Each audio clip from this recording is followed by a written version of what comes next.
We've come a long way. If you'd asked me a year ago, before the Mead and Hunt report had been released, if we'd ever see a document like this, I probably would have been really skeptical that something like this would have come out of Dane County. But here we are, and we're debating the finer points of how to improve it. I want to focus my comments on a couple specific areas and encourage you to read the suggested amendments that the Moses Jail Task Force has put together. There have been a few different versions that Moses put out on the different versions that have circulated as it's worked through committees.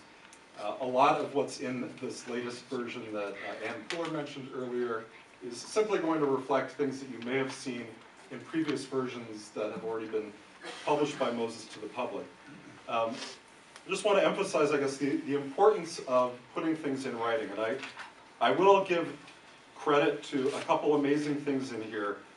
For example, saying that the county will make sure that no options should functionally increase the capacity of the jail, right? That no jail should be built on a greenfield site. It's awesome that it's in writing. We've got it here, a commitment to that if this passes. And it's not just in writing once, there's a couple different places that's put there.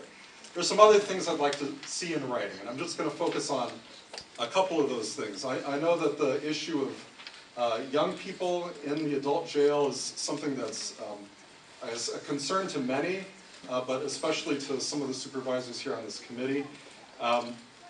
There are 4 specific points that Moses recommended in relation to youth under age of 17 who find themselves in the Dane County Jail, and there were 4 specific areas that Moses mentioned.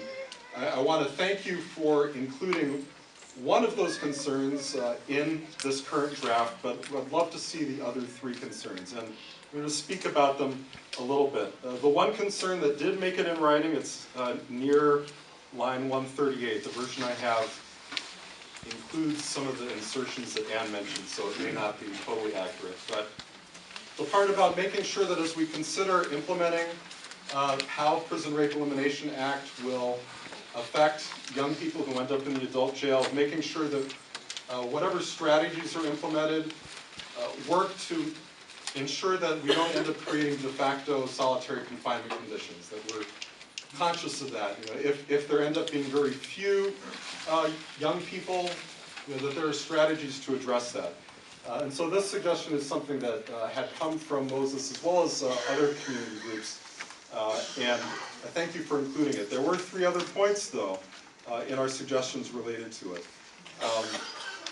And I should say the concerns here are not so much about limiting what the county is doing in terms of responding to PREA and solitary confinement, but saying that we acknowledge that there's some great things that the federal PREA law requires, but we'd like to see the county go further so that not only are we complying with PREA, but that we're in fact taking into consideration all the community input that we've heard, so that as we work toward compliance, we're doing these other things as well. So for example, making sure that youth who do find themselves in our jail are given priority access to diversions and alternatives, the same ones that will be considered by the work groups, and hopefully we'll see some policy changes related to that.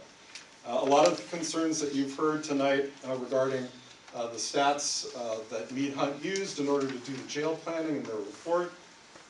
We want to make sure that there's something explicit in there that says, you know, we reject the numbers that were used for that basis, because apparently what happened is people were double counted by charges. So if you were in the jail and you had 2 charges, you counted as 2 people when they were making their basis for the space estimates.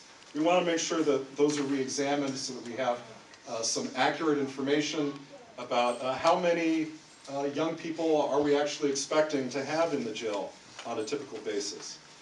So we will want to see that.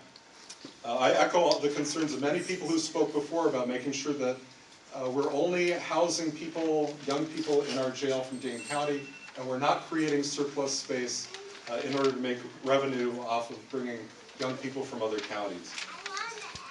Again, would love to see it in writing. There's a lot of great things in here where I would say we're very close to the finish line in that respect. And I would encourage you to consider many of the Moses amendments that have been suggested.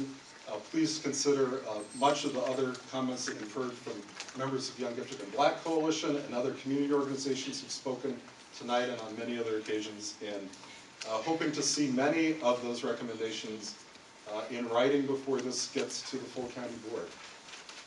Thank you. Any questions?